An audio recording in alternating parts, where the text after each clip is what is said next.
Welcome in. What's Right with Nick Wright? This episode of What's Right with Nick Wright is brought to you by Boost Mobile. This is episode 344. It is also our first ever live coverage of the NBA draft episode, which is a fun little piece of this that we are doing here. There's gonna be a lot of moving pieces. I don't know if I'm supposed to right now.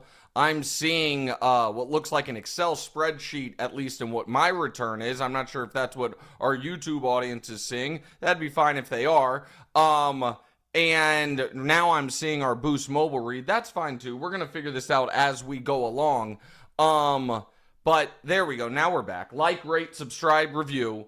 I have a couple rules about podcasting, and one of them is if I'm doing a podcast after 6 p.m., I'm drinking while we're doing it. So I have a nice glass of, what is this? Oh, a nice glass of Barolo, chilled just right, that I will be sipping on as we go through at least the first 10 picks, probably the entirety of the lottery. And again, appreciate our friends at Boost Mobile for getting this going for us, which is a really cool, fun thing that we're able to do. And this is an odd draft in this, not odd, but what is unique is there is no intrigue whatsoever about who the Dallas Mavericks are taking. They are on the clock. We know, and we can spend the first really 10 minutes of today's show talking about what the first and second picks mean for the Mavericks and the Spurs, because we know definitively who the first and second picks of this draft will be. Number one will be Cooper Flagg. To the Dallas Mavericks. Not even Nico Harrison's going to screw that up. Number two will be Dylan Harper to the San Antonio Spurs. And then it gets interesting. Will Philadelphia take VJ Edgecombe? That's where my money would be at right now. Will they say, we don't care that Ace Bailey doesn't want to come here, we're taking him? Will they actually use the number 3 pick as a carrot to get off the Paul George contract and kind of remake their team that way? The draft here starts at pick 3, but everybody knows that. And with 3.5 minutes left on the clock, the Mavs are clapping. Here's one interesting Mavs point I would like to make. If you've been watching the NBA news of late, the Mavs are losing a lot of assistant coaches, reportedly. Either not renewing contracts or not coming to a contract agreement. And I say that to say this. I still have a few chips on the roulette table on the spot of Jason Kidd is going to be the coach of the Knicks next year. I still feel like that is a simmering potential story. Until the Knicks hire a new head coach, or until Jason Kidd gets what Ime Udoka got after the Knicks tried to flirt with him, which is a contract extension, I'm going to consider it certainly possible that this ends up being, that he still ends up being the Knicks head coach. And the pick is in. It has not yet been announced. We know it's going to be Cooper Flagg. And Bron came out and said, you know, he has the benefit of walking into a situation with Hall of Famers, which is, I mean, LeBron was talking about it as if it's a positive. I know there are some, Ace Bailey doesn't want to go to a situation where he is, you know, where he's going to be anything other than the number one option. In Ace Bailey's defense, you look at Reed Shepherd last year, the third pick of last year's draft. That was a team that was trying to win, that was ready to win, and the guy really couldn't get off the bench. Cooper Flagg would not be in that situation anywhere. He's a good enough prospect and a good enough player. He'd be playing for anybody. And to LeBron's point, there haven't been many number one overall picks that were drafted by teams that had minted, no doubt, Hall of Famers. But when it's happened, it's worked out pretty brilliantly. When you have, in 1980, Magic gets drafted to the Lakers, they already have They already have Kareem. They win the title that year. Oddly, James Worthy, also drafted by the Lakers, they win more titles. Akeem, and those are number one picks. Akeem, drafted by the Rockets, Ralph Sampson wasn't yet a Hall of Famer, but he was a great player, and within 2 years, they make the NBA Finals. Shaq goes to Orlando. The very next year, they have the number 1 pick again. They trade that number 1 pick for, I think, pick 4, and Chris Webber for Penny. They're in the finals within 2 years. The San Antonio Spurs draft Duncan when they already have Robinson. They're within the finals in 2 years. Now, I do not think the Mavs are going to be a finals team with Cooper Flagg.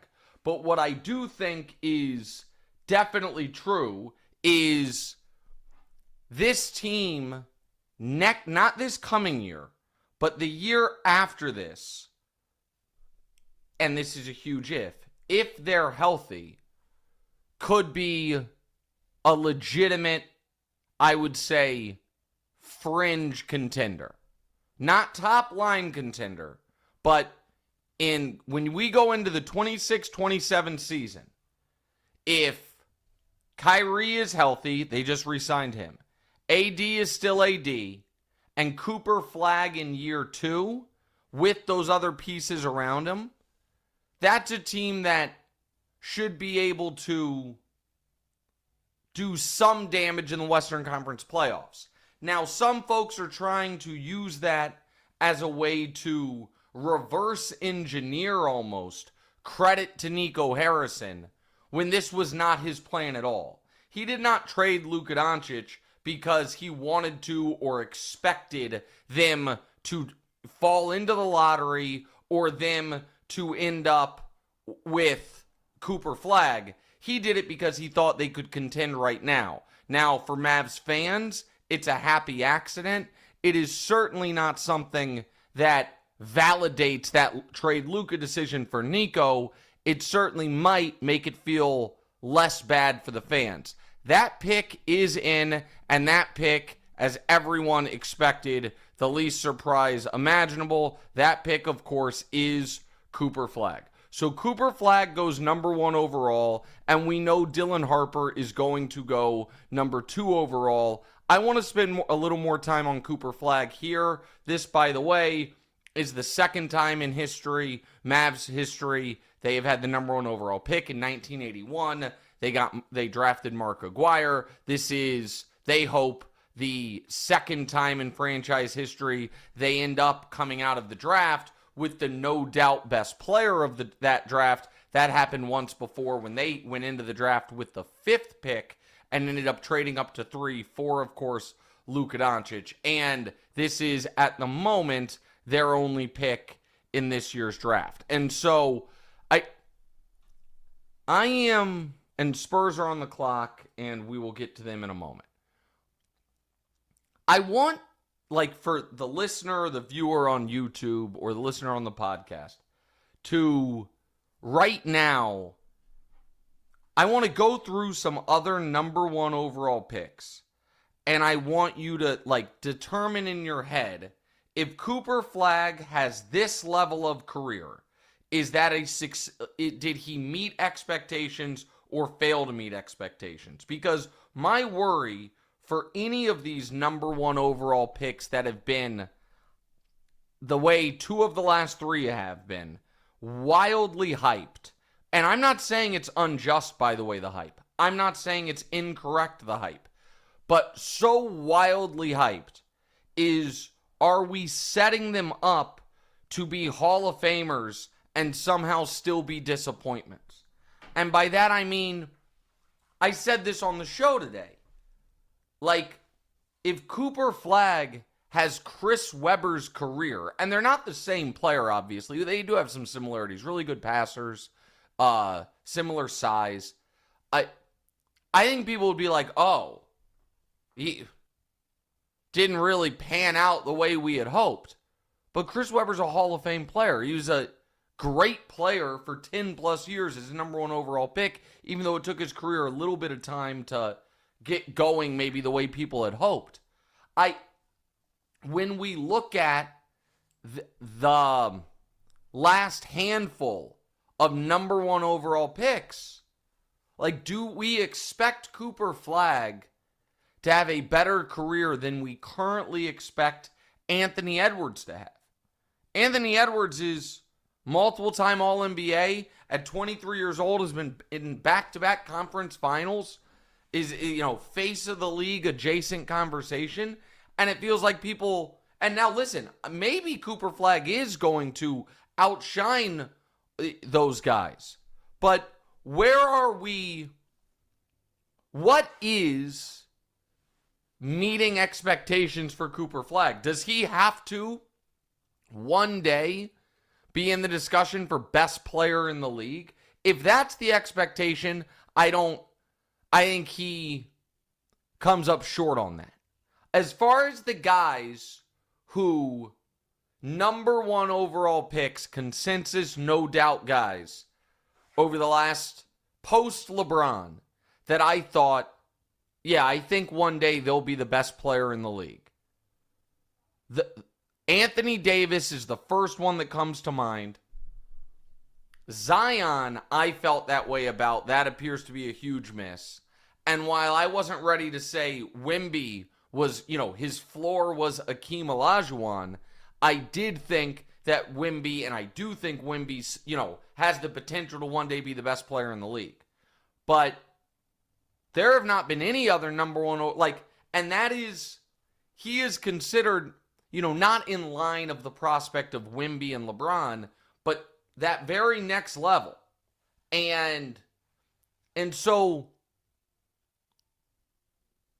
and I'm not mentioning Durant, even though I did think Durant had the potential to be exactly what he was because he wasn't the consensus number one pick. I worry a bit that whenever we level set for a guy, 10-time All-Star, 7-time All-NBA,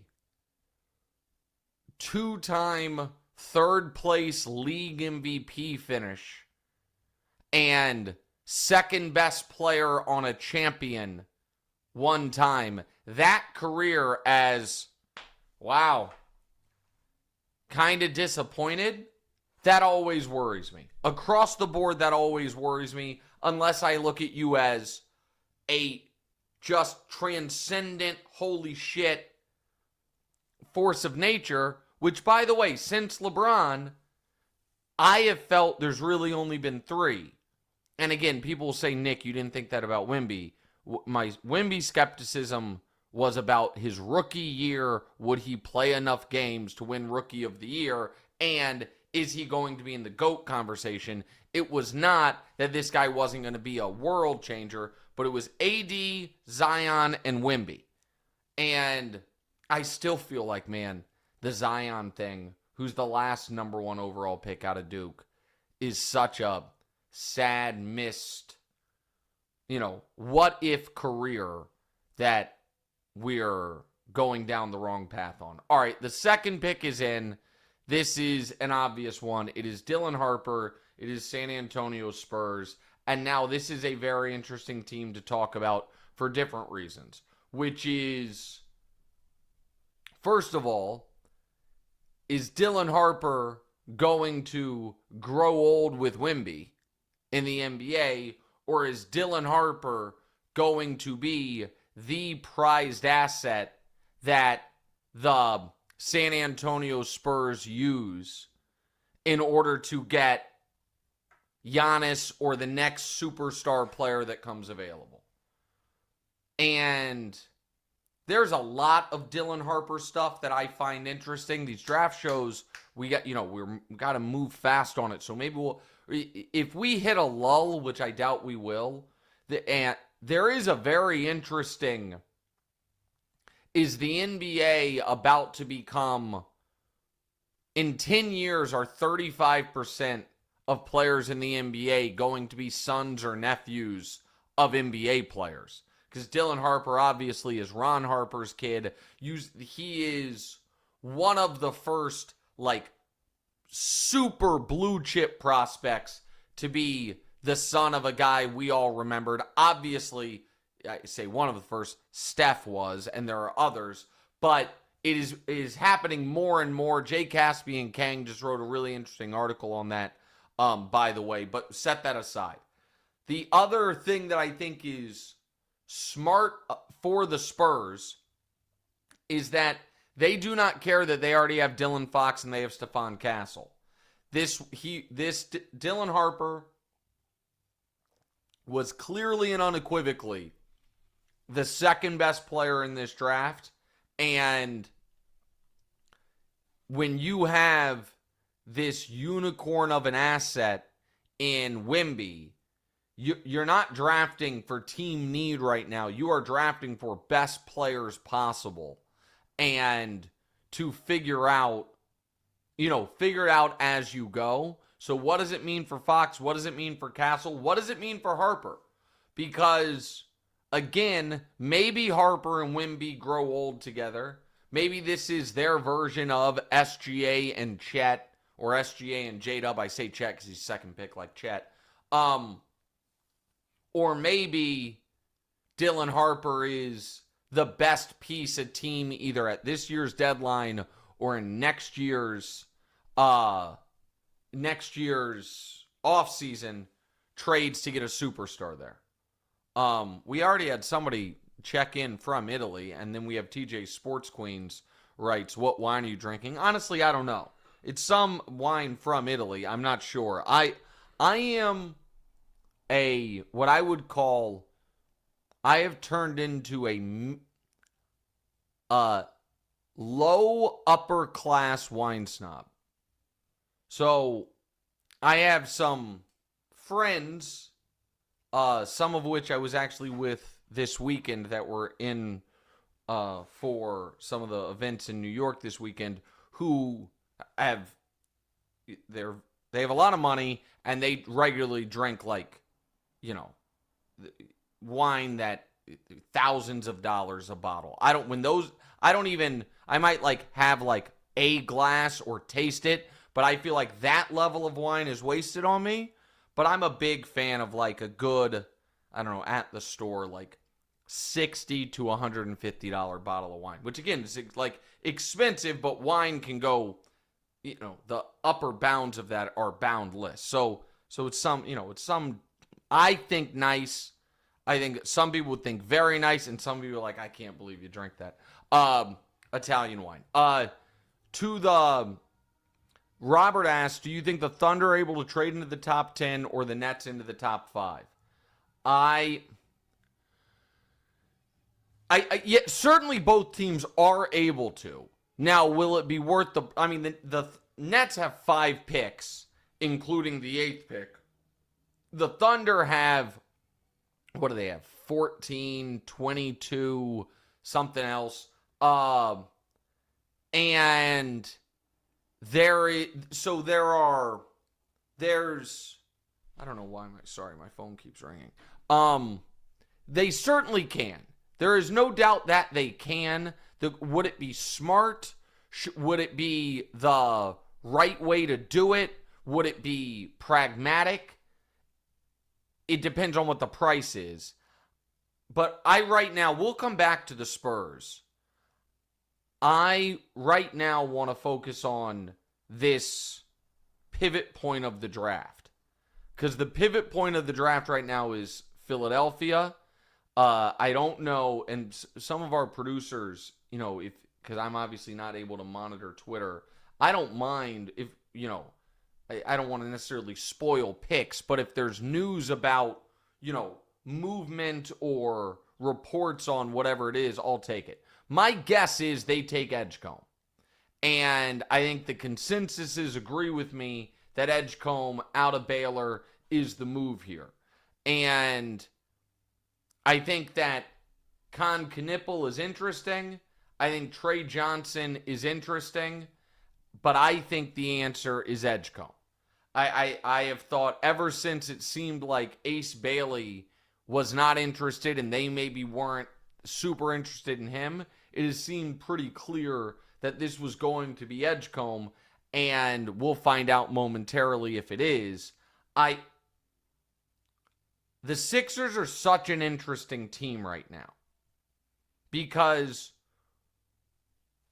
one of the things that was lost in their terrible season was that Tyrese Maxey was coming off his, superstar blow up, if you will. Superstar's too strong, but fringe superstar in 2024.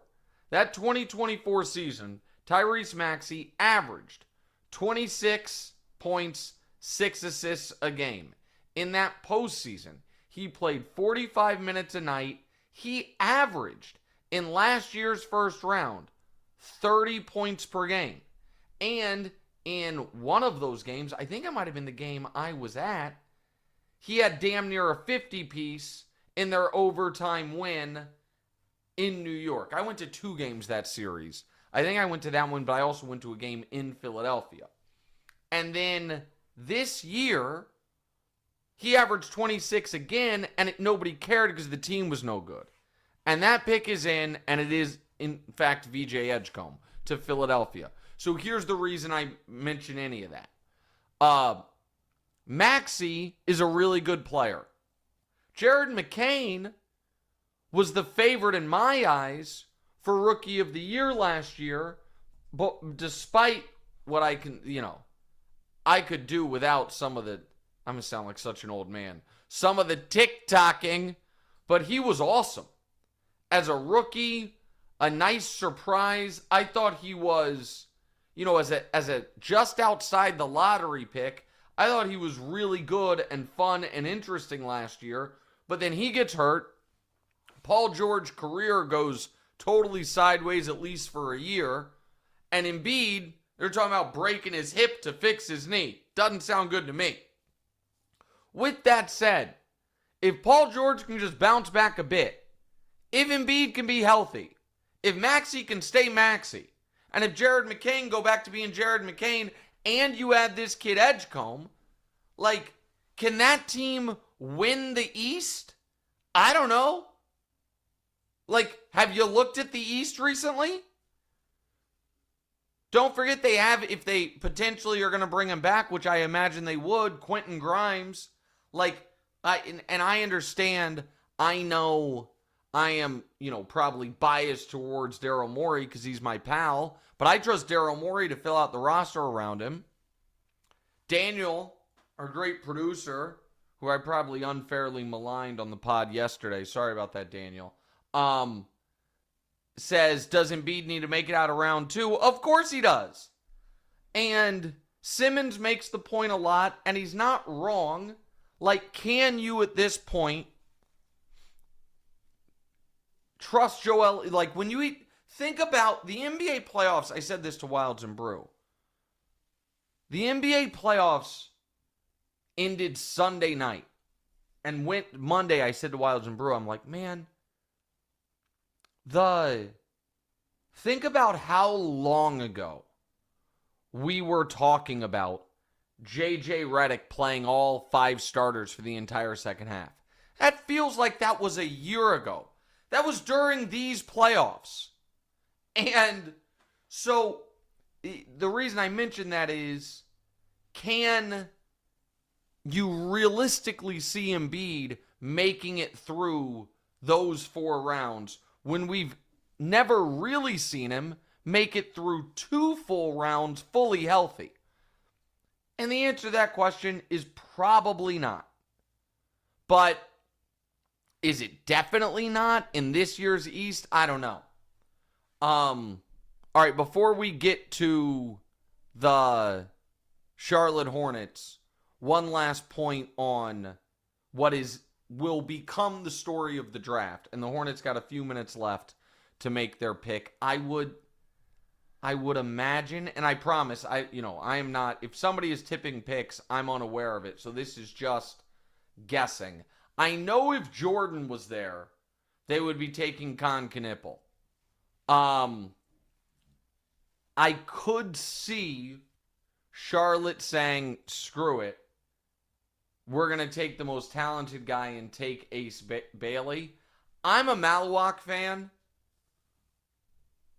This is probably, I don't know who it is. The options are Bailey, Trey Johnson, Canipple, Fears, or Malawak. I'll tell you another guy who, if I were Brooklyn at 8 and this player was available, I would be taking Derek Queen. I like Derek Queen. And I think Derek Queen could be, outside of Bailey and Flagg, the best player in this draft. So the reporting is the Pelicans and the Wizards are trying to trade up to 4. See, and I would have to imagine, so listen, if they are trying to trade up to 4, I would think that is for Ace Bailey. And if that's the case, if one of these teams is, I'm now realizing I can just look at my phone to see if there's news on here. Dallas fans were chanting "Fire Nico" at the Mavericks draft watch party. That, by the way, because Bruce said on the show today that Cooper Flagg being awesome might take some of the sting out of this for Nico. And I just totally disagree with that. I think Dallas fans are never going to forgive Nico for that, and I don't think they're going to give him credit for lucking into Cooper Flagg. But if Ace does go 4, and it ends up being, he maybe at most cost himself 1 draft spot, but it's because he wants to go somewhere he can be a featured part of the offense and, build immediately towards the second contract, then you can't say definitively that he played this wrong, even if he turned some people off. Now, if he falls all the way to 8, it's a different situation. But the Hornets are on the clock.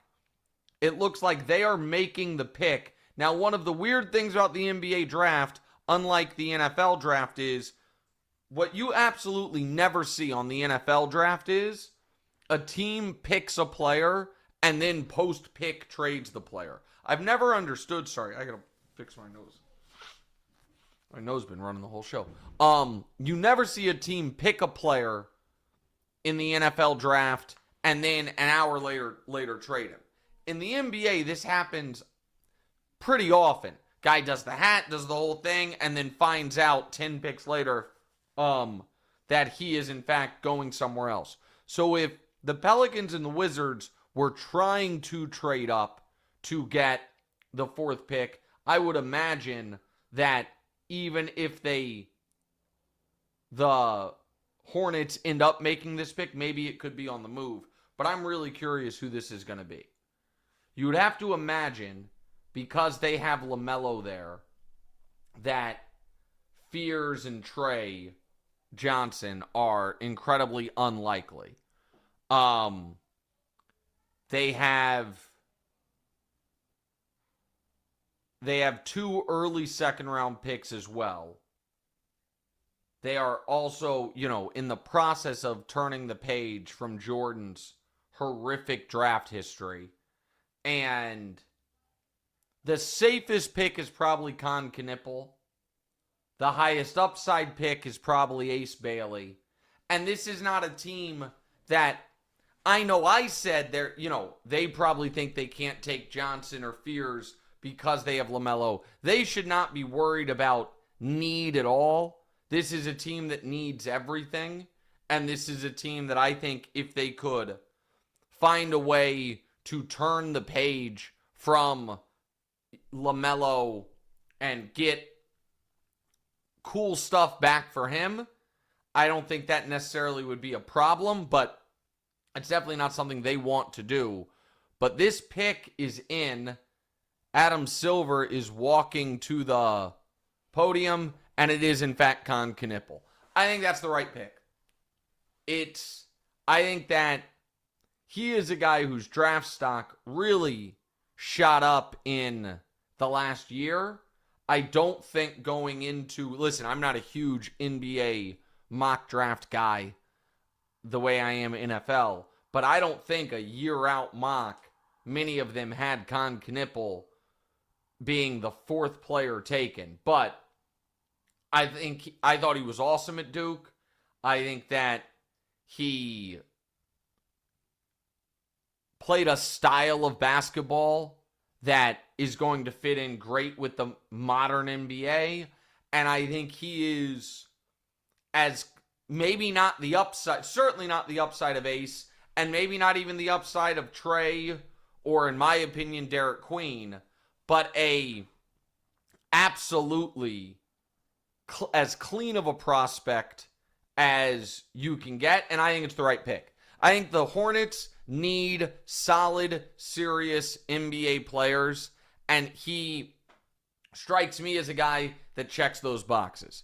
By the way, this show is possible tonight thanks to our friends at Boost Mobile. So I want to tell you guys about our friends at Boost Mobile. This is a message that applies to 99% of you listening right now, because that's how many of you can be covered by fast and reliable service on the Boost Mobile network with 99% nationwide coverage. And if you don't think you deserve a deal, well, listen up. You got another thing coming. Right now, when you switch to Boost Mobile, you can get iPhone 15 with Dynamic Island and a 48 megapixel main camera for $99.99. That's $99.99 for iPhone 15 on a nationwide 5G network. This may only apply to 99% of you, but I am 100% positive Boost Mobile just gave us all a really, really great deal. Reminder, it's an in-store offer. $35 device setup fee may apply. Requires credit qualification, ID verification, and activation on a $60 plan. Taxes extra.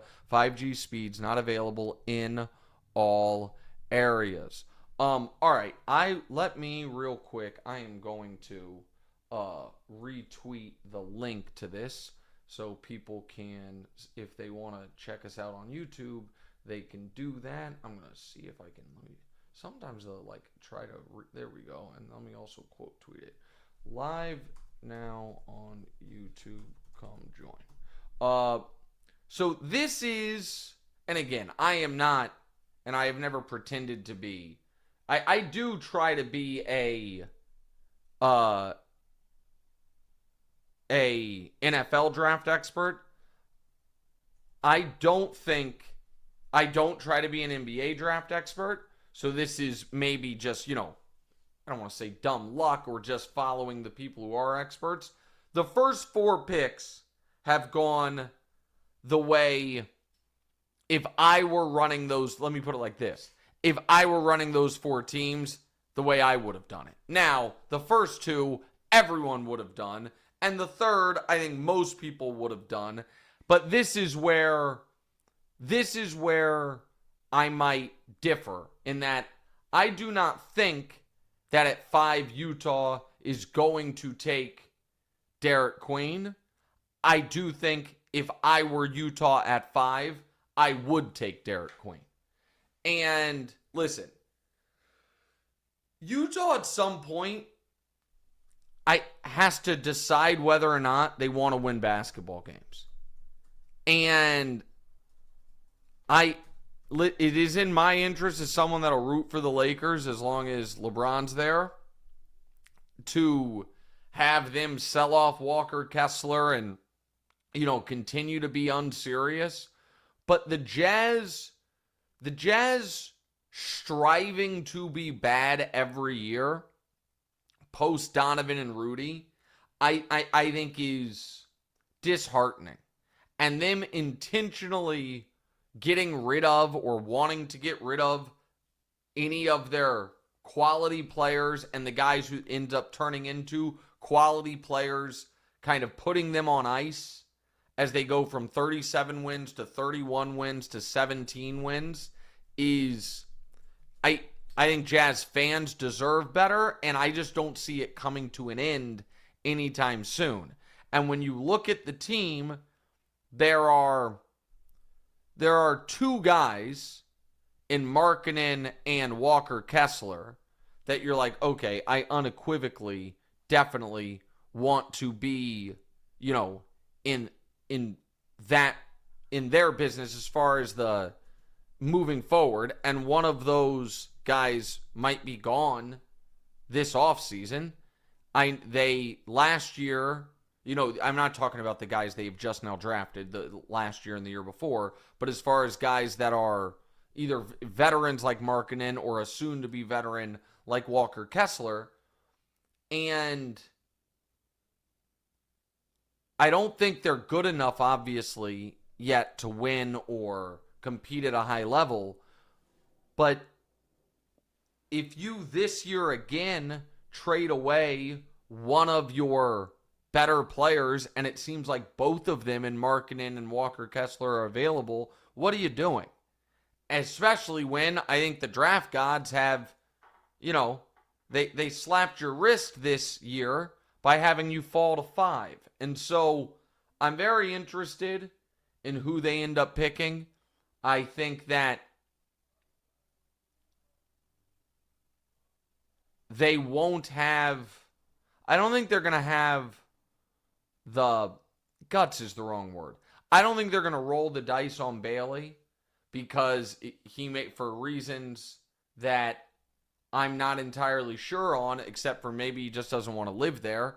Because every other thing, if you want to be featured, if you want to have a place where they'll run the offense through you, all that, I think Will Hardy's a fine coach.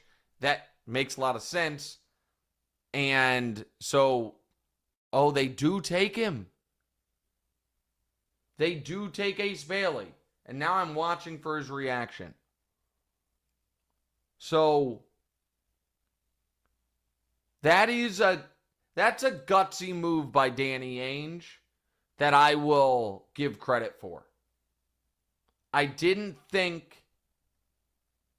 thought that maybe he was going to be able to force his way to Washington or Brooklyn, his preferred destinations. And now, by the way, we haven't had any trades. And we need to remember, trades absolutely do happen in the NBA draft. And by the way, one of the reasons we're doing this live is so we can answer your guys' questions. And so you guys can, put those in the chat right now if you'd like. And we'll get to them where you can. I think that's the right play. I think if you're Utah, it's the gutsiest play for sure. Of the guys on the board, he has the highest upside. The only guy who I think, and again, I'm higher on this guy than most, I guess, has similar upside as Derek Queen. And he made it very clear he wants to be featured. He wants to be the centerpiece of an offense. It's why he had no interest in Philadelphia. Well, lucky you, man. In Utah, you will be. Now, I am hesitant on, at this point in the draft, talking about fits for almost any of these guys, because I would imagine at least one of these guys is going to be traded to another team in the next 30 minutes. That's what draft history has told us. Thus far, it hasn't happened. And so now, let's reset. Because, listen, I'll be interested to see who Ace Bailey ends up being. He was supposed to be, going into this year, the second pick of this year's draft. His teammate Dylan Harper snagged that spot for him. He then kind of orchestrated his own ineligibility almost from being the third pick. He ends up falling only to number 5. But now, so we are now at Flagg 1, obvious. Dylan Harper 2, obvious. VJ Edgecombe 3, less obvious but likely. Canipple 4, and then Ace Bailey goes 5 to Utah. And so now, the question that I think is most, somebody asks, is there a chance they trade Bailey tonight? That's what I'm talking about. Absolutely. I mean, if you guys have watched the NBA draft throughout your lives, guys do whole interviews wearing the hat, talking about how excited they are. There was the kid, who was it? His mom worked for the Sixers? Was it Mikal Bridges? Whose mom worked for the Sixers? He got drafted by the Sixers. He was all excited and happy, and then he got traded to the Suns. And so, yeah, certainly Bailey getting traded tonight's on the board.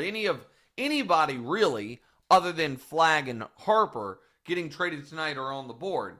But in the meantime, as the broadcast goes to commercial, let's just reset for a second on who might attempt to move up. So, the top guys on the board, if we just go by consensus big board standards, really, are Trey Johnson, the guard out of Texas, Jeremiah Fears, the guard out of Oklahoma, who I know from just listening to guys who have been covering the draft really year-round, is a guy that some teams are absolutely in love with, and that a guy that I think some teams might, if he slips a bit, try to move up and snag. Malawak, who I floated out there, is there a team, would the Lakers consider trading Austin Reeves straight up for Malawak, for the pick for Malawak? Derek Queen, who I like a lot, and that's kind of the other guy that I guess people really know is Carter Bryant. But most people have said there's a very, firm top 8. I feel there's a firm top 9 because I like Queen. And then it gets a little trickier. Then we get to a bunch of European guys and guys that we're going to spend less time on, at least here. Is there a player, or more accurately, do the Brooklyn Nets now look at it and say, we have 8, 19, 22, 26, 27, and 36. That's obviously an absurdity. We obviously cannot draft 6 players tonight. We certainly can't draft 5 first-rounders with guaranteed contracts. Does Brooklyn have a guy they really want, and do they package 8 and 26 to move up 2 spots with Washington? Does Oklahoma City look at Malawak and just with their kind of, 10,000 year vision and say, all right, we are likely in 2 years not going to have Hartenstein on this team anymore. Would we like to have a guy who can catch lobs, defensive-minded, big man to back up Chet? And is it worth using some of our far, almost superfluous draft capital to move up from 15 to try to snag him if he drops? Like, those are now the questions I think teams are going to be asking. And I have been shocked, and I'll get to listener questions in a second. Shocked is maybe too strong. I'm surprised we've had no trades. It felt to me like this was going, and not only trades of picks for picks, but potentially trades of veteran players, being involved in draft day trades, which we have seen in the past. But 5 picks in, there have been none. Andrew asked, do you really think the Jazz aren't trying to win, or is the West just that tough? No, man. The Jazz, I'm pretty sure, got fined for not trying to win last year. The 6th pick is in. Adam Silver is at the podium, and it is Trey Johnson goes to the Washington Wizards. So the consensus mocks, by the way, they had 1 through 4 exactly right. NBA.com actually published the consensus mock, and they had Trey 5, Ace 6. It ends up Ace 5, Trey 6. And so what does, and Jonathan Gavoni, that's a useful note, says the Utah Jazz are keeping Ace Bailey. Okay. So whenever you've got to send that tweet out, by the way, that kind of verifies, at least to me, validates for me at least, my instincts that it was, some people were curious, are they drafting him to keep him or drafting him to trade him? So the Wizards have another first rounder. They have pick 18.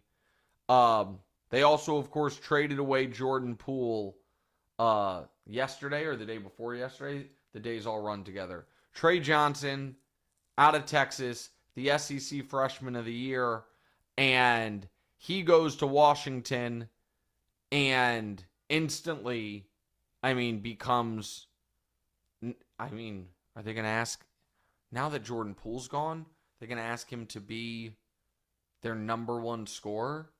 Maybe. The producers say thoughts on the shorts for Trey Johnson. I guess I didn't see if he wore a suit with shorts.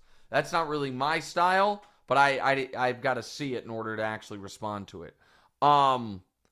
Let's K22M asks, who trades for De'Aaron Fox? Ain't room for all them guards in San Antonio.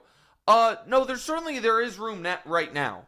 There certainly is. Like, you can have, remember Oklahoma City the one year had Schroeder, SGA, and Chris Paul? Like, you can have 3 quality guards that you, for the time being at least. So I think San Antonio is just trying to keep all of their options open. Nathan asks, can any team truly draft into being championship caliber tonight? Well, sure, if we're not talking about next year's championship. Fact of the matter is, in the NBA, rookies don't help you win titles.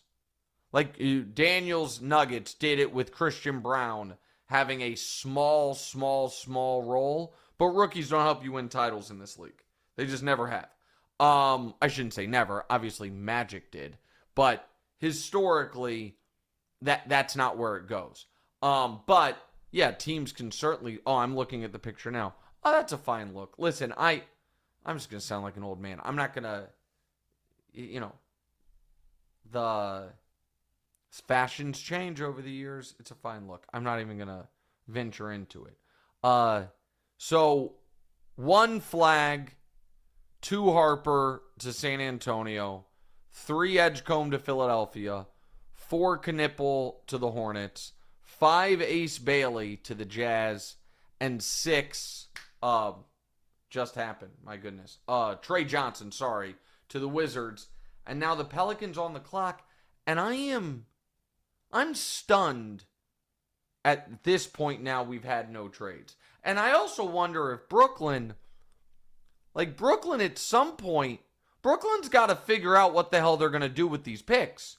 You can't draft 5 first-rounders. You literally don't have the roster spots for them. I'm sure their plan is to package some together, but you're not going to, it's pretty clear you're not packaging anything together to move up from 8. So maybe you're thinking you put 19 and 22 together, and that moves you up to, I don't know, what's that worth, 15? I'm really not certain. All right, so now we're on New Orleans, New Orleans just acquired Jordan Poole in a move I don't totally understand. The Pelicans right now, their kind of cap sheet, so to speak, which also can be a de facto depth chart. They just got Poole and Sadiq Bey. They obviously have Zion. They have DeJounte Murray coming off an Achilles. And then they have 2 guys that I like and I think everybody likes in Trey Murphy and Herb Jones. Alvarado's fine. And then young player Jordan Hawkins. I would imagine, well, I don't know. Maybe the answer here is they go Malawak. I think Derek Queen and Zion together is a bit of a curious fit. I would have said Jeremiah Fears if they hadn't just traded for Jordan Poole. So I think the smart pick would be Malawak. I think the consensus pick here is Fears. And maybe they don't care they traded for Jordan Poole. Maybe it's like, no, Jordan Poole should not dictate our draft plans, which I agree with, but you still just traded for a guy who's $30 million this year and $34 million next year. And if they do, well, we should be able to, let's just find out here in a second exactly who they are picking, because it will obviously greatly inform for Brooklyn. If they go Fears, then I think Brooklyn is in a really interesting spot, and I'll explain why in a second. But is Adam Silver going to walk to the podium? And the producers ask, are Poole and Zion one of the most fun league pass teams? Maybe. I mean, it's certainly, if Shaqtin' a Fool's going to exist, you're going to get some fun out of it. And for the handful of games Zion's fully healthy and awesome, you'll get something out of it. I just don't look at them as neither one has taken their career super seriously. Jeremiah Fears is the pick. So New Orleans does take Jeremiah Fears. And so that is a hell of a chain. I like that. So New Orleans next year is going to trot out. It'll be Fears, Jordan Poole as your starting backcourt, Zion, Trey Murphy as your starting front court. I don't know who your starting center is going to be. And then Herb Jones, I guess Herb or Trey Murphy alongside Zion. And then DeJounte Murray when he comes back from his Achilles. I don't understand the Pelicans. And again, that's nothing against Fears. Fears, fine player. At one point last year, it looked like he might, finish top 3 in the Wooden Award. It's nothing against Fears. I guess there's not a lot of players that I thought would have made a ton of sense there other than Malawak. But all right. So here is what I was saying about the Nets that I think is interesting. So if you are the Brooklyn Nets now, and you know that a team like the Lakers would probably pay a little more than they should for Nick Claxton, does that inform at all your opinion on whether or not you want to just seamlessly draft Claxton's replacement in Malawak, and with the plans of having a higher upside, in my opinion, defensive-minded center who can catch lobs, and not that Claxton's got on a bad contract who makes 25, 23, 20. And whether it's the Lakers or someone else, Claxton has some value. Or is your plan, if you're Brooklyn, that you are going to, you obviously are going to package some of those other picks. You have to. I know I keep saying there's going to be trades. There has to be trades at some point. Package some of those other picks to move up to where you have the 8th pick and then also have like the 10th or the 11th pick, and you want to take Derek Queen. Now, I think Derek Queen has, how about this? This is a fun game. Guys most likely in this draft to, at one point in their career, show up on someone's MVP ballot. Number 1 with a bullet is obviously Flagg. Number 2, I think, is pretty obviously Harper. I think number 3 is Derek Queen. Now, it also might be top 10 picks, most likely to be traded before the end of their rookie contract. Maybe Queen's also that. But if I'm Brooklyn, for me, the talent and upside of Queen is impossible to pass up unless I already know I'm trading Claxton, and I feel like, you know what? Even if I am trading Claxton, I probably shouldn't be drafting for this year anyway. I still think you probably take Queen, but I could totally see them going Malawak here and then signaling to the entire league, Nick Claxton is available. And for Brooklyn, their best, what Brooklyn has going for it is their future draft picks, really. So Brooklyn, after this year, they have all these picks this year, and then in 27, they have a Knicks first. In 27, they have a Philly first. They have their own, obviously, that year. In 26, they have their own. And then what's the other? I thought they had one really juicy first-round pick. Oh, maybe it's just they got all their own picks back. And then they are one of the teams that is involved in like a 7-way pick swap in 2029 that I just can't quite figure out. But so that's now I remember. Brooklyn got their own draft picks back, which was very important for them after they didn't have those, which kind of allowed them to reset everything they were doing. All right, the Nets are celebrating. I wonder what they're celebrating.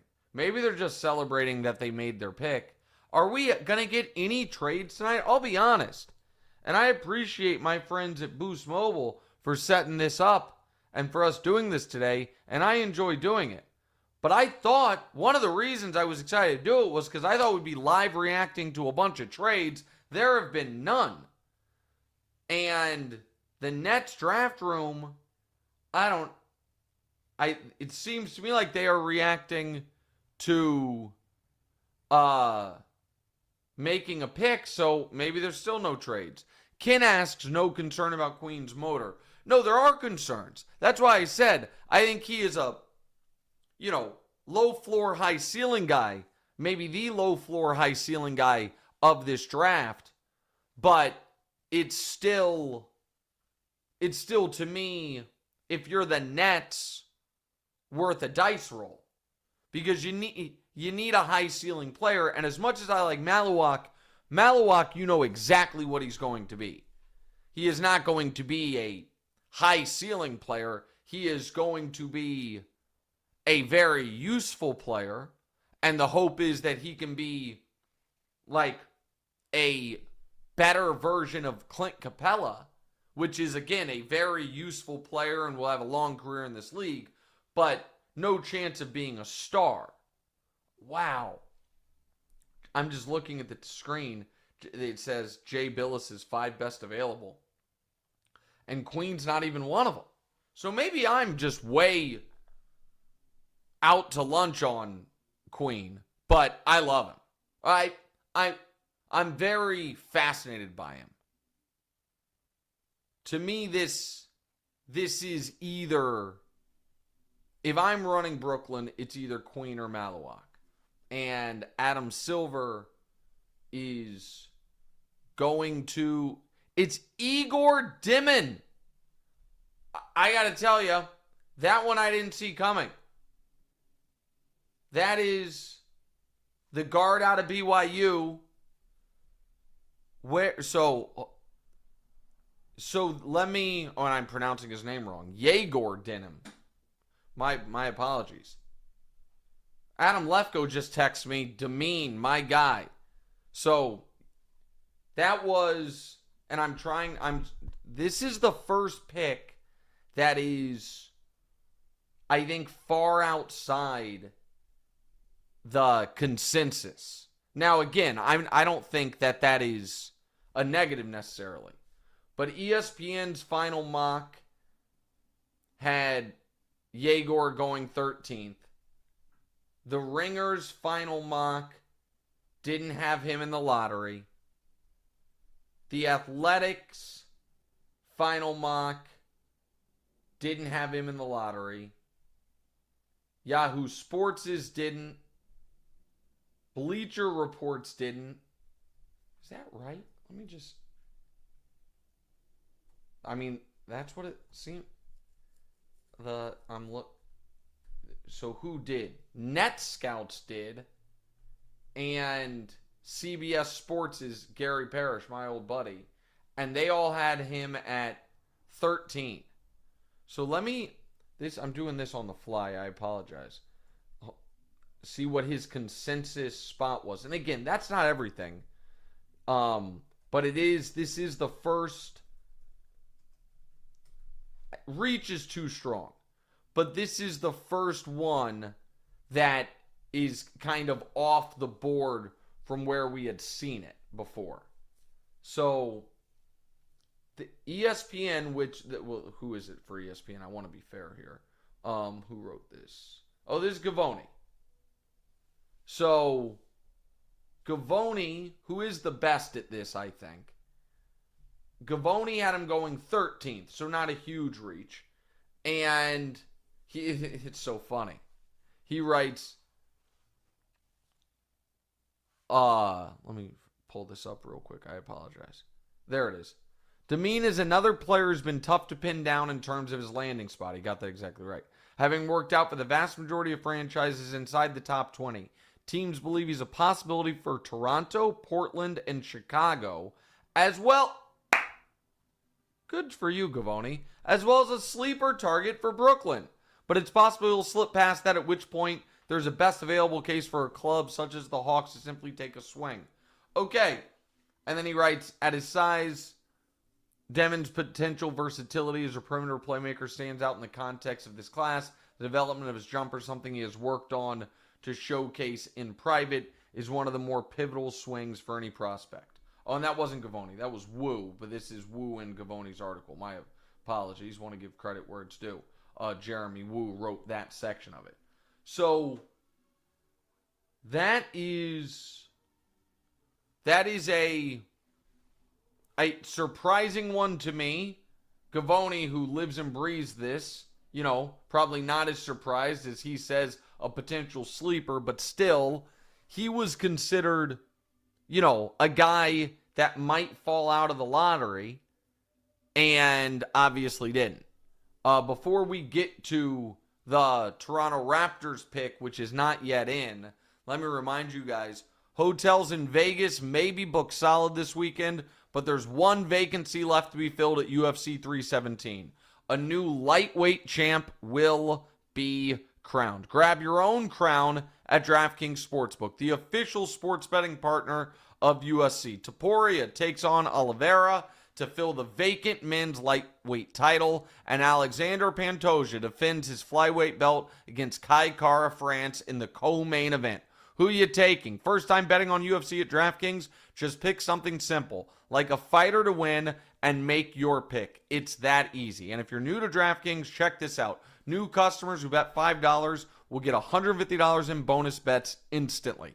Download DraftKings Sportsbook app now and use code Wright. That's code Wright, WRIGHT, for new customers to get $150 in bonus bets instantly when you bet just $5 only on DraftKings. The crown is yours. All right, so Raptors are on the clock. The Raptors are another team that, and I said this on the TV show today, and I know I'm not the only one. I'm a little confused at what the Raptors' plan is. Like, the Raptors were mentioned as a team. It's like, oh man, could the Raptors be interested in Kevin Durant? It's like, what? Why?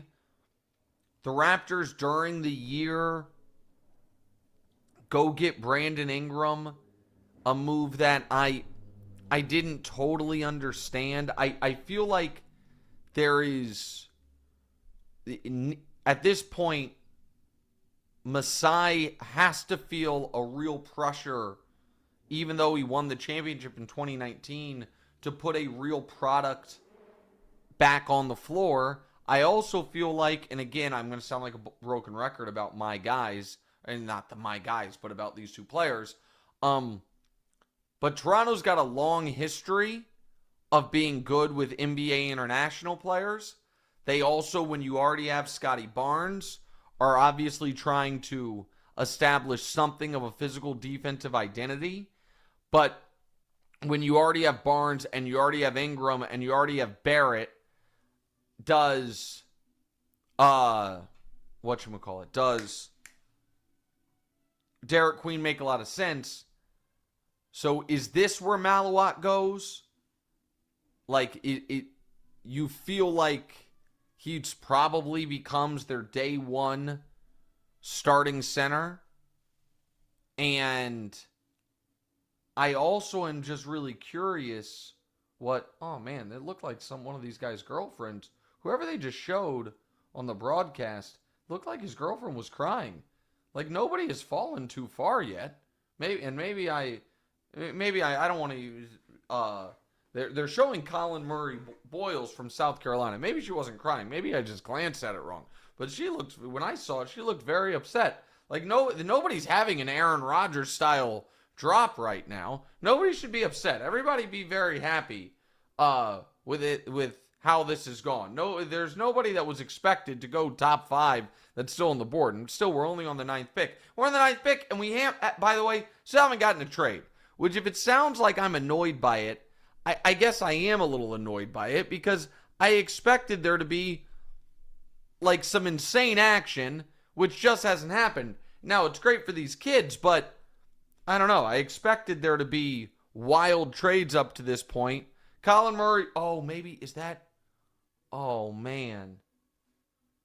So Colin Murray Boyles was just taken. So is that, oh man. Is that why the girlfriend? I feel bad speculating about this. But is that why she was so was she crying tears of happiness because he just got the text he was being drafted? Or was she crying, is she sad because he's going to Canada? I don't know. That's a really weird one. I don't know why the person sitting next to him would have been upset. And if anybody, by the way, if any of our producers, we have audio, that have audio on the actual broadcast, it's not like the broadcast is going to tell me anything about that. So I don't know. That was a weird one, because I couldn't figure out why she was sad, but then the guy just got drafted, and so obviously he knew, a minute before or so, that he was going to be drafted. I also, fact check me on this. Is Colin Murray Boyles, is he the first 2-year player to be drafted? Is he the first non-freshman to be drafted? Am I forgetting somebody? I think he is. Check this, for producers, if you guys don't mind. Check that for me. I think he's the first non-freshman to be drafted, which is kind of a sign of where we're at in the NBA and college basketball. And again, it's not even a value judgment, but the first 8 picks of the draft were all one and done players so far. It also makes him, that's so funny. Let me see exactly how old he is. It also makes him the oldest player drafted, and that's unbelievable. He turned 22 weeks ago. He's the oldest, he's the first 20-year-old that's been drafted. He is also the only 2-year college player who was drafted. He is, if you're interested, his numbers last year at South Carolina, he was 16-8 and super efficient. And his freshman year, was a good player, 10-6. Last year, even better, 16-8. Why is this girl so sad? They're showing her more. I am flummoxed by that. That is the biggest surprise of the night. Oh, we have a trade finally. What is... Wait a second here. Do we have a trade? Okay, so this is okay. The broadcast is being that's you know what? I'm going to go ahead and say that's a bad editorial decision. I apologize to the audience cuz it says I'm looking down at the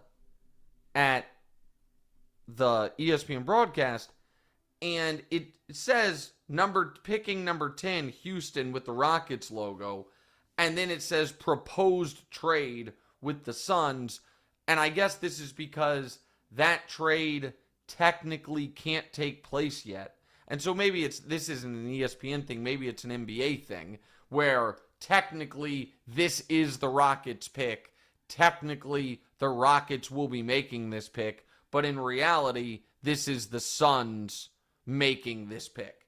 All right, so this, if there is, and again, if he doesn't get picked here, I'll stop bringing him up. But if this isn't Malawak, then I don't know what the hell's going on. If there's ever been a team that needs some semblance of reliable rim protection more than a team that's going to trot out there Booker, Bradley Beal, Jalen Green, and it has no bigs to speak of at all, and does not need a guy like Queen who's going to want, I would think, a fair amount of shots and to run the show. This, I would think, now again, never doubt the power of Matt Ishbia situation, but this has to be Malawak. And they have to be thrilled that he fell to here.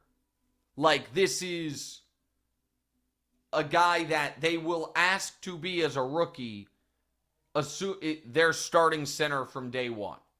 And if they end up, who else could? They're not going to take Queen.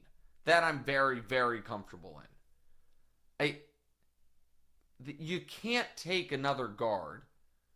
So you can't take the Illinois kid. I don't think Ishbia is going to let him take an international player that he didn't see.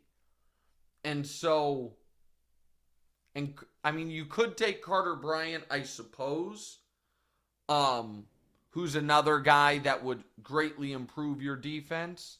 But I would imagine that this is Malawak. And it's so weird that they're putting all Rockets that the NBA makes at the draft, then put Rockets logos and all this Rocket stuff up there when we all know this is not the Rockets pick, but I suppose it is what it is. And I'm also, you guys know this, I don't feel a lot of obligations to the audience except for honesty. I am not going to pretend. If this ends up being that Noah Asingwe, any of the international guys, I'm not going to pretend I know anything about them. I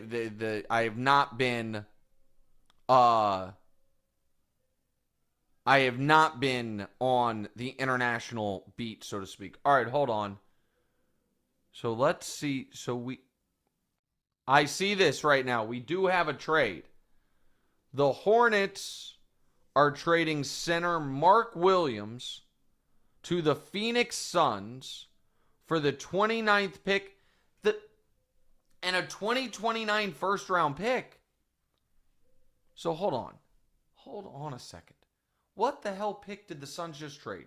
All right, first of all, let's do this. Now we have some action, boys. All right, this is the Rockets pick, but it's actually the Suns pick.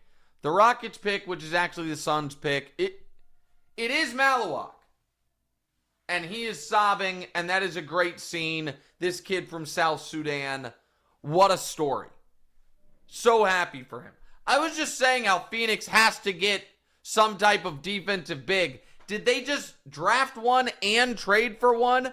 I don't actually hate that, but I don't know how they're allowed to trade their 2029 pick. So I've got to look this up. So the Suns draft what in 2027, I guess they have a swap. So that's fine. In 2028, They have their own in 2029. Oh, they have a swap? Okay. So one of the only draft picks that they are allowed to trade, they just traded for Mark Williams. So, gosh, this is... Put in the doc what the original Mark Williams trade was, if you would, guys. It was Dalton Connect and a first, I believe. They end up getting the 29th pick of the draft, which Phoenix had from some other trade, and a 2029 first. All right, where I will give the Suns credit, even though I do not think they are going to be good at all. All right, so the initial trade was Dalton Connect, Cam Reddish, a 2030 swap, and an unprotected 2031 first. The new trade is the 29th pick of this year's draft and a first rounder in 2029, which is, here it is, the least favorable of Cleveland, Utah, and Minnesota's first round picks. So, yeah, if you're Charlotte, you're a little more than a little annoyed. This is not nearly the same package the Lakers were going to give you. The Lakers were giving you Dalton Connect, who was a top, what was he, the 19th pick last year, the 18th pick, something like that, an unprotected 2031, and a swap in 2030. Instead, you are getting the 29th pick and the worst of Cleveland, Utah, and Minnesota's 2029 picks. So that's not great. Now, what I will say is the Suns all of a sudden have two, and Dalton Connect was 17th pick. The Suns all of a sudden do have now real depth at center. And they, Mark Williams is an injury risk. And so I don't hate that trade for Phoenix. Fair is fair. The 29th pick and a crummy first rounder in 2029, like a guaranteed to be crummy first rounder, because again, you take Cleveland, Utah, and Minnesota's first, and it's the worst of those three is what they're getting. I think that's a good trade by Phoenix. And now they do have their center position taken care of. I still don't know who their point guard's going to be, but that's not bad. By the way, something else I want to do with my friends at Boost Mobile. Instant Boost, brought to you by Boost Mobile. So, teams that I think thus far through the first 10 picks got the biggest boost of the draft. You know what? After spending so much time kind of making fun of the Phoenix Suns for how they were run, I think that was a good little 90 seconds for them. I think getting Malawak, who is a player I like a lot, obviously, I've been talking about him for a half hour, and getting Mark Williams, and the 10th pick on Malawak makes a ton of sense. The 29th pick this year, I mean, I know it's a first rounder, but not really. It's kind of a second rounder. And then what is guaranteed to be a pick somewhere in the 20s in 2029, I think that's a really good... I think that, and by the way, you now have 48 minutes of defensive and lob-catching center play next year when you had 0 minutes of it last year. That will make a tangible difference for them. So I do like that. Now, is it enough for them to make the playoffs in the West? I do not think so. But it is, I still think that is a really useful, I think that's a really useful maneuver for them. Say that again, Daniel. We have a trade coming in. I didn't hear you. I apologize. Oh, Memphis is trading up with the Blazers. I'll get to that in a second once we get those details. But first, let me finish up Instant Boost brought to you by Boost Mobile. To me, the other two obvious ones. The Phoenix one's less obvious. Obviously, the Spurs adding Dylan Harper is a super impactful addition, and you either because he gets to pair with Wemby long term, or because there's a fly in here I'm trying to catch, or because they will use him in a huge future trade. And Flagg's gonna get to run the offense in Dallas while Kyrie's out and see if he can keep him in the playoff hunt. So Dallas and San Antonio, we knew we're going to get an instant boost. I do like what Phoenix did. Standing pat at 10, getting Malawak, and then I think getting a good deal on Mark Williams. So that was the instant boost presented by Boost Mobile. So here is the Portland Trail Blazers are drafting and trading Cedric Coward. So the Portland Trail Blazers at 11 are going to go ahead and draft Cedric Coward, who was a guy who was kind of on the fringes of the consensus mock drafts in the lottery. Well, he wasn't, I shouldn't say on the fringes of the consensus. He was outside of the lottery in the consensus mocks, but just barely. He was projected to go 15, 16. Memphis trades and goes up and gets him. I am very curious, and once we have it, what the details of that trade are.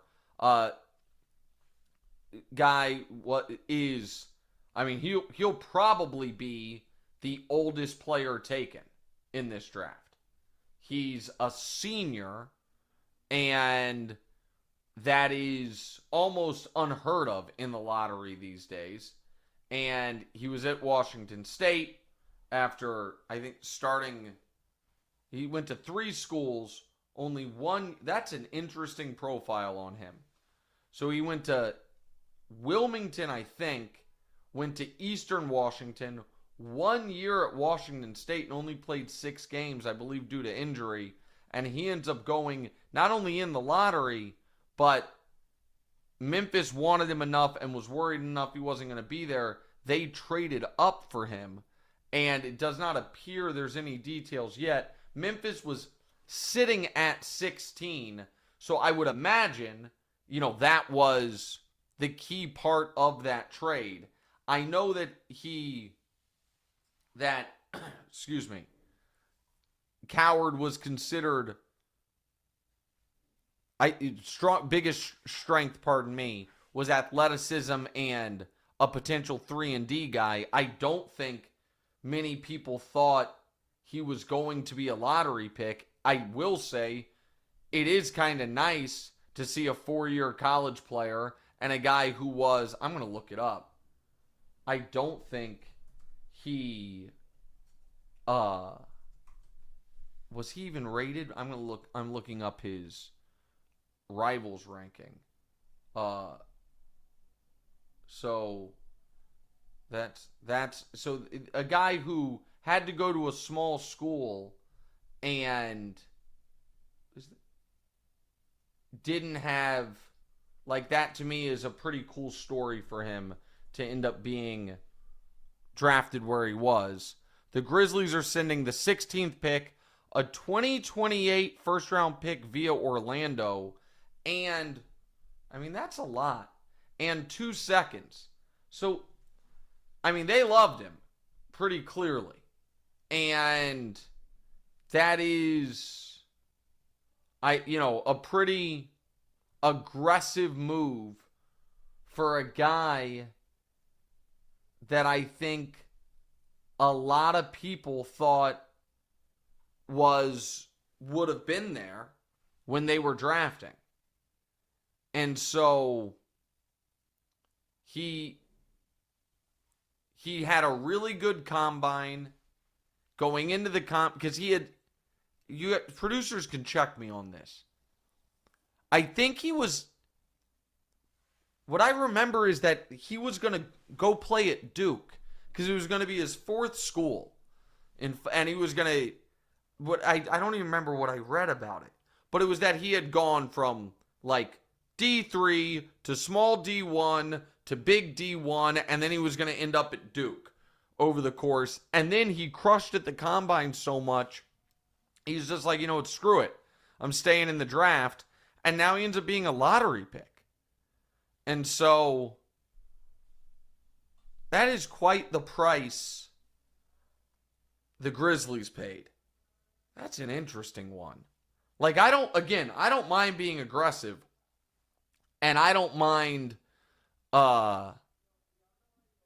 moving up to get a guy you've got to have. I don't think a lot of people thought you needed to move that far up to get that player. And I also think that Orlando first round pick, like, maybe it's all good in Orlando and that it all works out well with Bane, and they are, one of the next really good Eastern Conference teams. But I don't know, that one, that feels like a rash move by Memphis. So I find that interesting. The Bulls are on the clock. We've got 2 more picks we're going to be doing. We'll do the Hawks and the Spurs. And I'm telling you right now, I'm going to be bummed out if my guy Derek Queen doesn't get drafted during the lottery. And the Bulls are on the clock. There are reports that they're taking. You know what? I don't even want to say who the reports are that they're taking. We'll find out when everyone finds out. I haven't spoiled any picks yet. I just saw in the doc who they're, what the reports are. I'll wait and see on it. The Bulls are another team that, aside from Kobe White being fun and being good, you wonder what exactly the plan ever is with them, other than they are hoping every year to win more than 36 games and less than 46 games. And they seem to be very, very adept at accomplishing exactly that. And they are, I'm trying to see if there's more details on any, or if there's any more trades. I'm not seeing any more trades at the moment. Oh, there is a trade. Hold on. All right, well then, since there's a trade for 13, all right, I'm going to spoil the Bulls pick real quick. It would appear the Bulls are taking the French kid, Noah Asingwe. I apologize if I'm saying your name wrong, young man. That's who they're taking. And the Atlanta Hawks, Asingwe. The Atlanta Hawks are trading the number 13 pick to the New Orleans Pelicans. Wow. Wait, is this right? Hold on. This post has been deleted. I'm taking a screenshot of this shams because I want to see what they're actually trading it for. All right, okay, so is this post still up? The Hawks are trading the 13th pick in the draft to the Pelicans for the 23rd pick and an unprotected 2026 first, which will be the most favorable of New Orleans and Milwaukee. Hold on. Did New Orleans just... Earmuffs, kids. New Orleans just fucking traded away their next year's first round pick unprotected to move up from 23 to 13? That might be the most reckless draft day trade I've seen in 5 years. With absolutely no due respect, who the hell does New Orleans think they are? What is New Orleans doing trading away? If Shams is... If that... Again, I am trusting Shams implicitly. Noah Asingwe, whose name I'm mispronouncing, is the 12th pick. And now, at 13, again, I'm going to read this exactly. The Atlanta Hawks are trading the number 13 pick of the draft to New Orleans for the number 23 pick. Okay, 13 for 23, got it. and an unprotected 2026 first, which will be the most favorable of New Orleans and Milwaukee, sources tell ESPN. All right, now listen. Even if this is to take my guy that I have been begging someone to take for 30 minutes, Derek Queen, this is one of the most reckless trades I can possibly imagine. Also, of all the places I would be nervous about Derek Queen going, New Orleans is high on the list. Now, I have no idea who they're taking here. We're going to find out in a minute.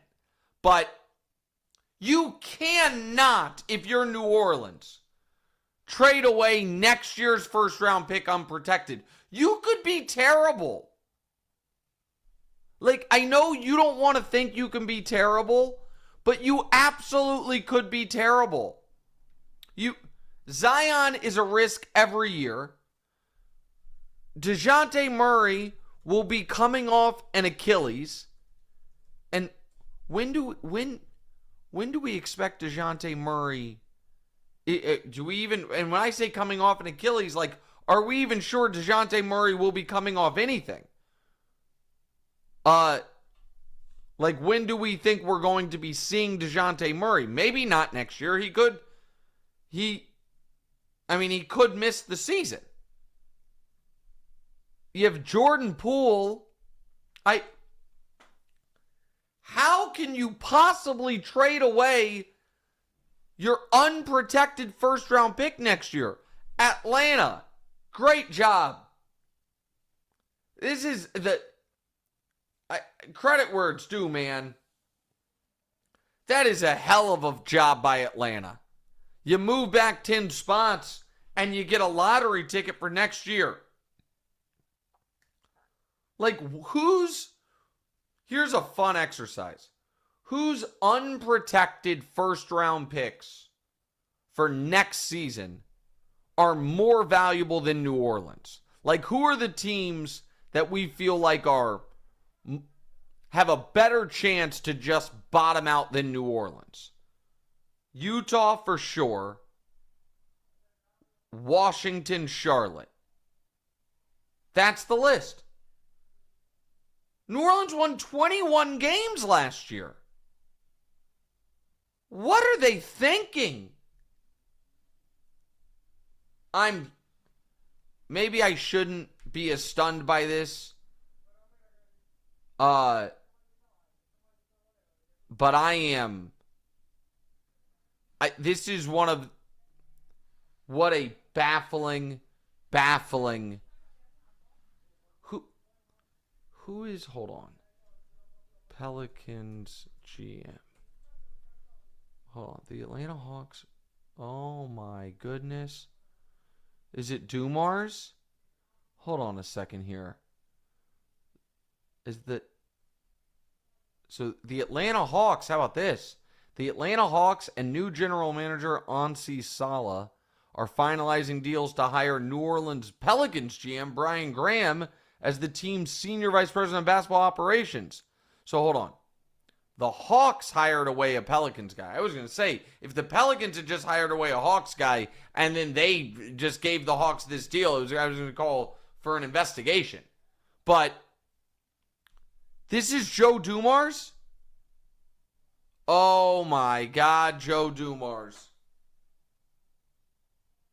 Oh no. This is Joe Dumars' first big move? This is going to be the new two phones meme? I don't want to be overreacting. And by the way, it is Derek Queen. And I like Queen. His fit next to Zion, I'm not sure about it, but I was advocating that the Pelicans could have taken Derek Queen with the 7th pick. So there's nothing wrong with that. But they might have just traded the number 1 pick of next year's draft to move up from 23 to 13. How do you not get a protection on it? And by the way, here's the other thing on that. just to be totally clear and fair about what they traded, it's Milwaukee or New Orleans. The best of those. So it's, even if New Orleans, like, no, it's not going to be a problem because we're going to be good. We know we're going to be good. What if Milwaukee trades Giannis? Or he gets injured and they're terrible? Then that pick goes. I'm glad we stayed on through the lottery.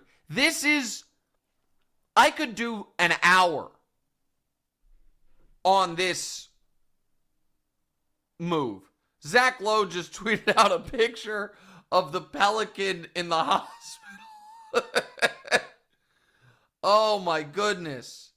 Hold on. I have to, we're going to stay on a little bit longer. Currently having a conniption about what the Pelicans just did. Come join me. Okay, so we're going to spend a few minutes. Congratulations to Derek Queen. I actually think he's going to be good. I think that's a fun pick. And the Spurs, and this will be perfect. We can, while we really just react to what the Pelicans did, we'll find out who the Spurs and the Thunder take at 14 and 15, and then we'll be out of here. And by the way, the Nets still have all their picks, and the Nets haven't moved up, and the Nets right now are on track to draft 5 guys in the first round, which seems like that's probably not a sustainable thing, but whatever. So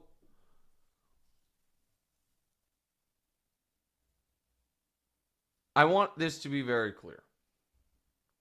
New Orleans, which won 21 games this year, which has not had a resoundingly excellent season since Anthony Davis was there. Their closest thing to a successful season in the last 7 years was 2 years ago when they won 49 games, snuck in as the 8th seed. 49 games, not sneaking in. That's good. And got absolutely lambasted in round 1. 4-0. Last year, they took those 49 wins. Clearly, they thought we could be good. And despite that, they won 21 games. Okay? Zion is obviously a huge question mark. They also just traded for Jordan Poole, who, calling him a question mark, I think is fair. At the very least, though, what they had was their own first-round pick next year, which could be important because DeJounte Murray, someone they, in theory, were relying on, could miss most of the year, if not all of the year, with a torn Achilles. They also had the option to swap that pick with Milwaukee, which, and this is why swaps are interesting, I think that's the last piece of the Drew Holiday to Milwaukee trade. And that, if Milwaukee trades Giannis, or if something were to happen to Giannis, maybe that ends up being a super valuable swap. Not likely, but possible. To give that up, to move up 10, and you can't be like, we thought this was a once-in-a-generation player. You could have taken this guy an hour ago.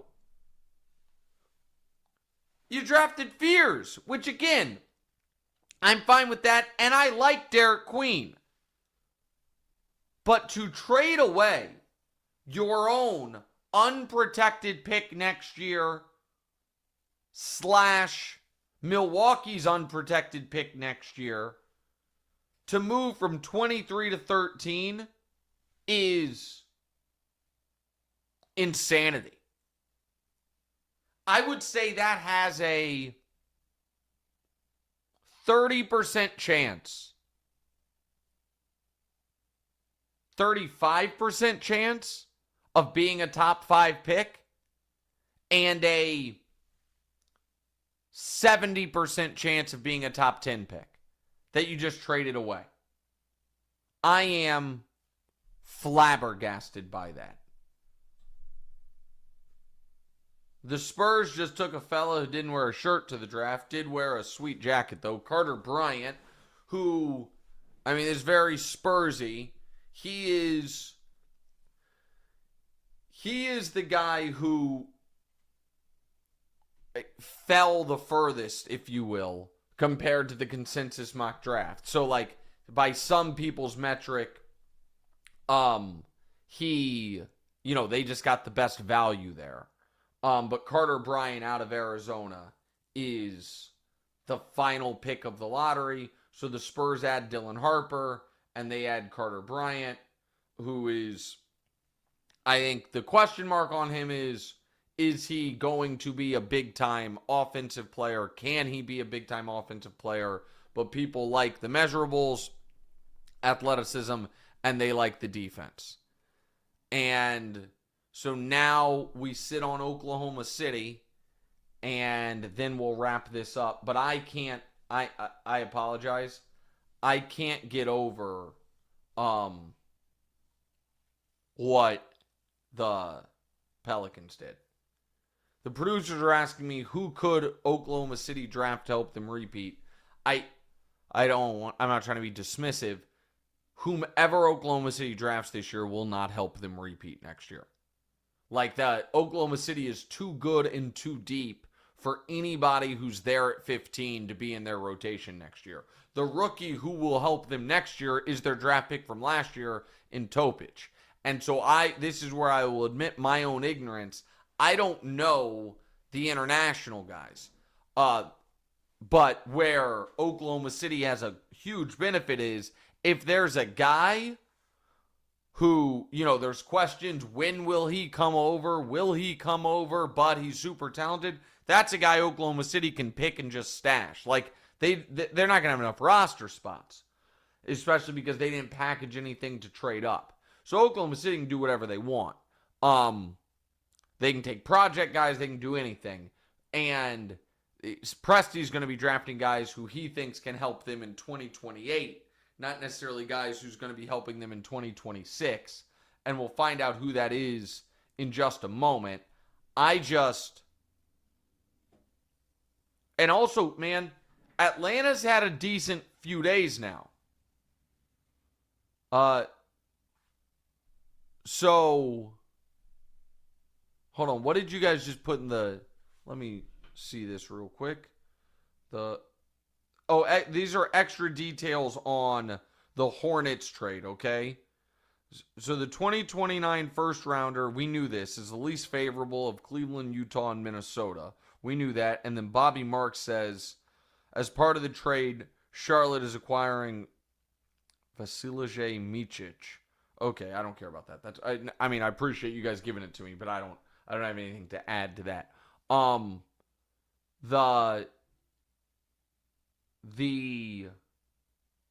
The point that I was trying to make there, I'm trying to remember. Sorry, I apologize.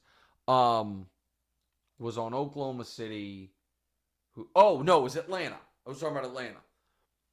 I think Atlanta's an interesting team next year now in this East. I've never been a huge Trey Young guy, but he does have, to his credit, playoff experience. I do really like Jalen Johnson, who I think Jalen Johnson's a good player. I think Jalen Johnson, it hurt them last year that Jalen Johnson got injured. I think that he is somebody that surprised me at how good he was 2 years ago, and last year before he got hurt proved it wasn't a fluke.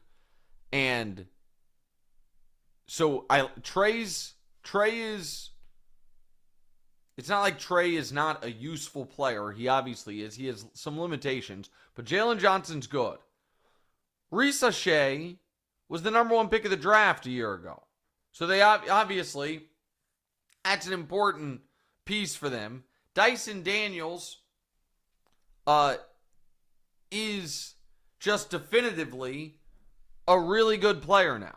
Like an awesome defensive player and a good player.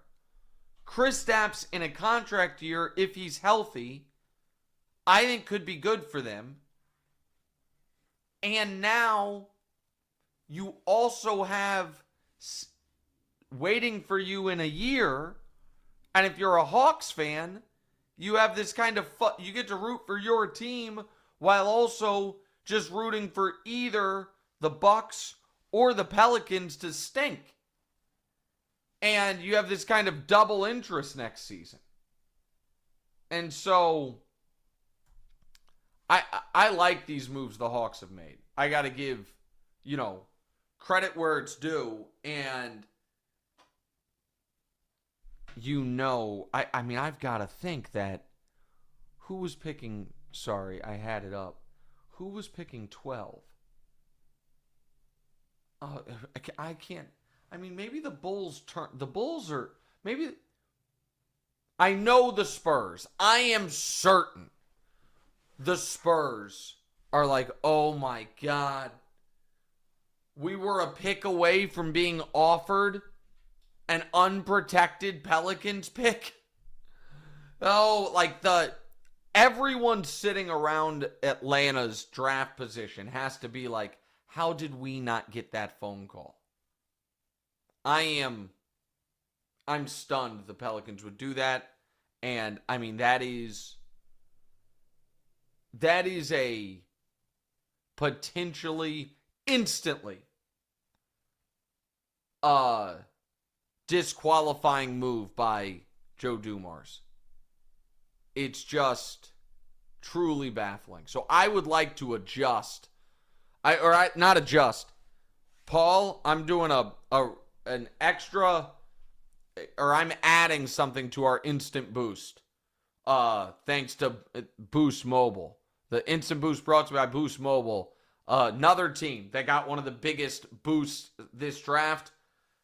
The Atlanta Hawks and their fans for how much more fun next year will now be. Because no matter how good, mediocre, or bad you are, you have 2 teams you get to just root against next season in the Bucks and the Pelicans. And just for one of them to be bad, and all of a sudden that be how you get the kid out of BYU or somehow get the number 1 pick of the draft. I thought we were going to have the Lakers, trade Austin Reeves, move into the top 10. I thought the Thunder, who are picking right now, might package himself to move up. I thought there was a chance, maybe, that Paul George in the 3rd pick went somewhere. We got none of that. Instead, we end up with the New Orleans Pelicans making a 23-13 trade that I'll simply never forget. And Oklahoma City, with the 1st pick outside of the lottery, takes Thomas Sorber, freshman center out of Georgetown. I'll be honest, an hour ago I said, could I see Oklahoma City, if Maluak starts dropping, moving up to get him because in a couple years, Hartenstein's probably not there, and they need a guy who can be Chet's backup, who's ready to play by then. They'd end up getting Maluak. Thomas Sorber fills that role, so it does seem like we were kind of like mind there. All right, thank you to Boost Mobile. Thank you a ton to the guys at Blue Duck and Volume. We thought this might go an hour. It went 2 hours for staying up late and working late. Thank you to all of you for watching. Thank you to this glass of red wine that helped us through it. All you guys, NBA Draft, first ever live draft show. Enjoyed it. See you guys. Oh, tomorrow morning we're doing a show. See you guys then. What's right?